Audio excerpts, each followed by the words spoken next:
pour réclamer mon droit à la Cour pénale internationale de l'Haye. Je vous ai lu dans une vidéo ce que je réclame. D'accord. Alors, non, ce qui me fait dire que j'ai été un petit peu prophétisé, tête dure, je le suis, je le sais. Mais ce qui est bien, c'est que je dis textuellement, je mets en doute l'ordre établi. Et oui, et les événements m'ont donné raison, puisque l'ordre établi, je le mets en doute. Il y a eu la révolution, et la révolution du Mu'ta et du Muqtasab, de l'acquis et de l'inné, elle s'est passée. Donc, effectivement, quand je mets en doute l'ordre établi, j'ai réussi à ce que les gens sachent, et que les gens sachent qu'ils vont changer de langue, et que l'écriture sera désormais en respectant l'acquis phylogénique. Je continue la lettre cette fois-ci. Ce tabou contemporain est d'ailleurs assez très contagieux, comme son ancêtre. Il est toujours exercé de nos jours dans certains pays comme le Maroc, l'Algérie, la Tunisie, la Libye, l'Égypte, la Jordanie, le Liban, la Syrie, le Koweït, l'Arabie Saoudite, l'Irak, le Soudan, les pays arabes unis, l'Iran. C'est le tabou de la communication. C'est-à-dire que on s'interdit, un tabou c'est un interdit de quelque chose qui est sacré, on ne veut pas la passer au filtre de la science. Les gens ont évolué, il y a les paramètres du langage ont été internationalisés, et nous essayons de cacher notre inculture, dans notre manque de culture, en instaurant un tabou. C'est-à-dire que les gens se font peur, se regardent, effarouchés. Comment vous allez oser, vous allez oser passer la langue qu'on est en train de parler au filtre de la science, et vous allez peut-être la mettre en doute alors. Voilà ce tabou. Et ce tabou, il a duré pendant 54 ans, le tabou de la communication. Alors, j'explique quelle est la finalité de ce tabou de la communication. Il est comme moyen de sauvegarder les intérêts, d'ailleurs la plupart du temps gagnés pas de façon honnête et donc démocratique.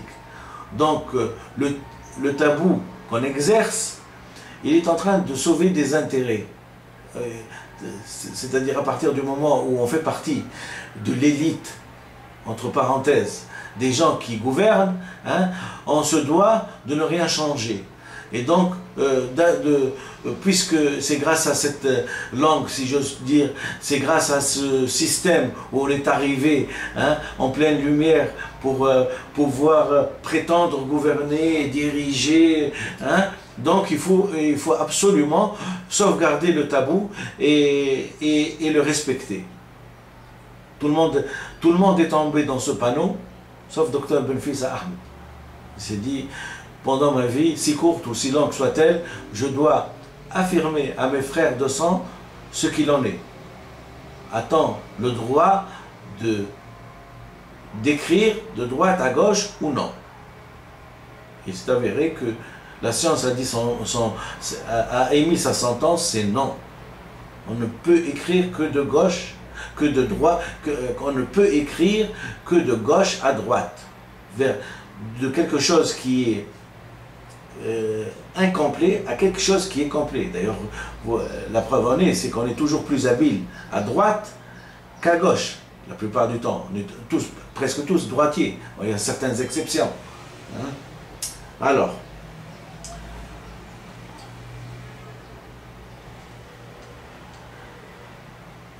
le tabou. Alors, le tabou sert à sauvegarder les intérêts, d'ailleurs la plupart du temps gagnés pas de façon honnête et donc démocratique.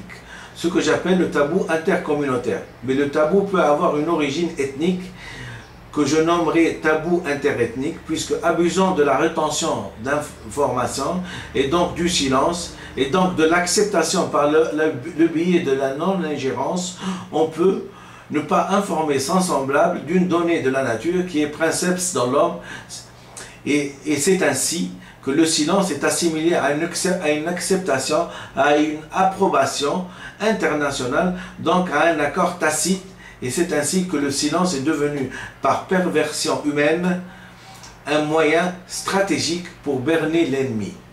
Je ne sais pas si vous me comprenez.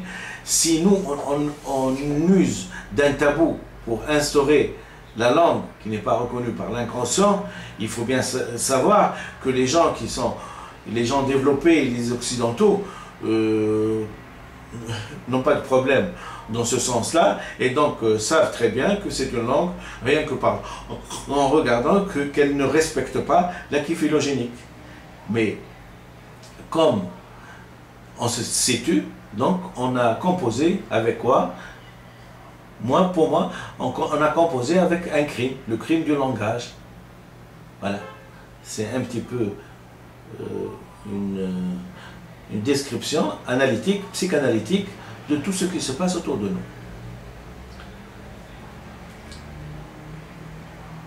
Donc, l'acceptation est donc une approbation internationale, donc un accord tacite, et c'est ainsi que le silence est devenu par perversion humaine un moyen stratégique pour berner l'ennemi et le laisser écrire dans le sens où son bon vouloir a décidé de le faire, au nom d'un Dieu inconnu.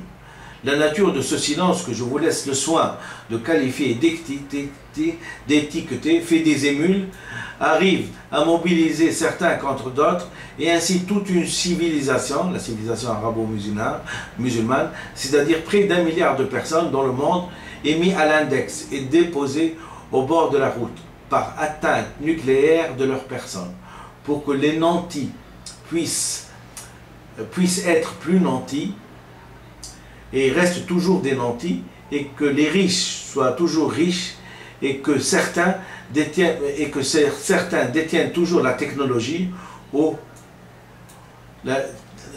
détriment des autres, peuples condamnés à rester aveugles dans leurs croyances désuètes. La plupart du temps à caractère religieux, ce sont ces misérables peuples sans ressources, même de nos jours, à qui on a refusé une, je mets 3 points de suspension, langue. Donc le moyen de communication moderne leur est systématiquement refusé. C'est donc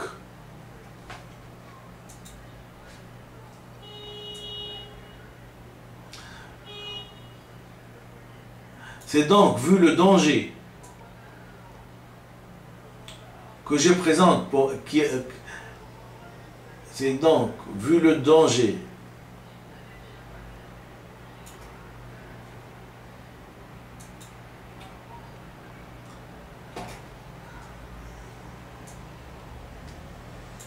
c'est le bannissement, je m'excuse, je me suis trompé de page, mais je continue sur ma lancée. Donc c'est le bannissement de toute une civilisation qu'on a mis à l'écart par non-information. Si la Shoah et le génocide arménien nous ont appris jusqu'à quel point la cruauté humaine pouvait s'exercer sur ses semblables, il faut croire qu'avec le temps, l'instinct criminel de l'homme a progressé dans le raffinement et dans le silence, puisque pour moi, ce qui est un suicide symbolique collectif par non-respect de l'acquis phylogénique. Là, je n'essaie pas de broder, mais j'essaie encore de décrire que le fait même que les Occidentaux nous ont pas dit, nous ont pas soufflé les paramètres du langage, ça a été le bannissement de toute une civilisation et la mise à l'écart par non-information. Si la Shoah, je dis bien, si la Shoah et le génocide arménien nous ont appris jusqu'à quel point la cruauté humaine pouvait s'exercer sur ses semblables. C'est une cruauté qui a été comment dirais-je, matérialisée par des crimes. Mais là, le crime est plus fin, si j'ose dire, il est plus raffiné. Il faut croire qu'avec le temps, l'instinct criminel de l'homme a progressé dans le raffinement et dans le silence, puisque pour moi, ce qui est un suicide symbolique, collectif, par non-respect de l'acquis phylogénique. Et ce silence est protégé, défendu, moyen d'hilarité pour les uns, c'est-à-dire on se fout de notre gueule, hein, du moyen d'hilarité pour les uns, du présupposé civilisé vers un autre demeuré. C'est-à-dire qu'on se fout de notre gueule, rester à l'état primitif. Et là, il va falloir vous donner deux définitions et vous allez me donner raison, je pense.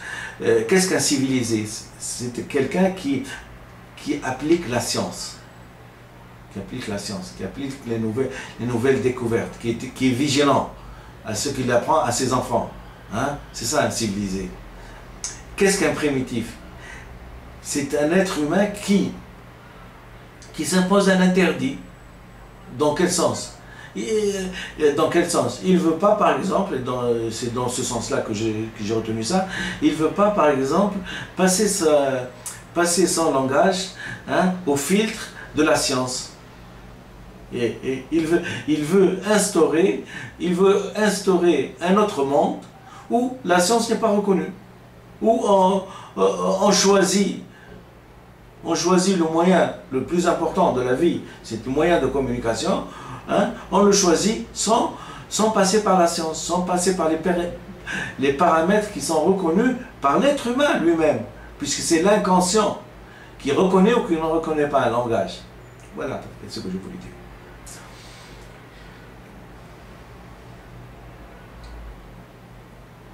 C'est vrai que l'homme naît avec des instincts et des aptitudes, et que loin sera le temps qu'un être humain puisse regarder son semblable les yeux dans les yeux, sans qu'il ait à redire sur l'éthique même du comportement de l'autre.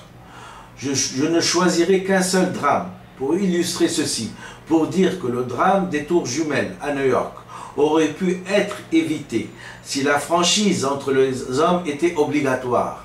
L'image déchirée du monde, telle que nous la vivons, est une illusion, est une illustration de ce manque de franchise.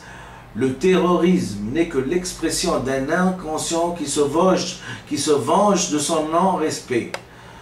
Ce silence relié par des générations successives remonte probablement, l'origine du crime si j'ose dire, remonte probablement au premier temps où les colons ont refoulé le continent africain et précisément les pays arabo-musulmans, et ont pris conscience que le sens de l'écriture défiait l'entendement. Je vais loin puisque je dis que ce silence-là, il est dû, ce silence criminel, il est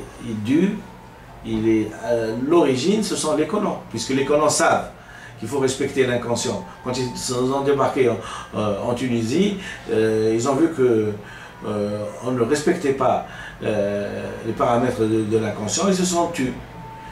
Je ne souhaiterais pas...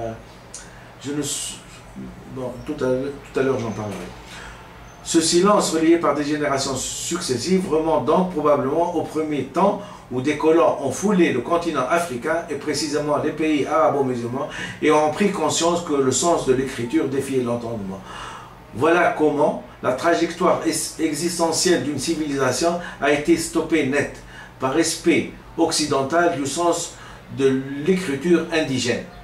Certaines aptitudes dont la non-assistance à personne en danger ont été cultivées, pérennisées pour certains au détriment des autres. Ce qui a eu pour conséquence des millions de victimes par acte de barbarie de personnes censées appartenir à une civilisation évoluée et vice-versa. Le crime dont l'éthiologie reste toujours agissante a pris un autre type de nature cette fois-ci. Après les massacres au cours des différentes colonisations envers les peuples autochtones, hein, c'est le silence ayant pour conséquence la névrotisation systématique des enfants de l'autre à l'école pour apprendre une langue qui, scientifiquement parlant, remonte le temps. Ainsi, les primitifs deviennent plus primitifs et les civilisés deviennent plus civilisés. Notion qui a besoin peut-être d'être reprise et révisée. Voilà Voilà que la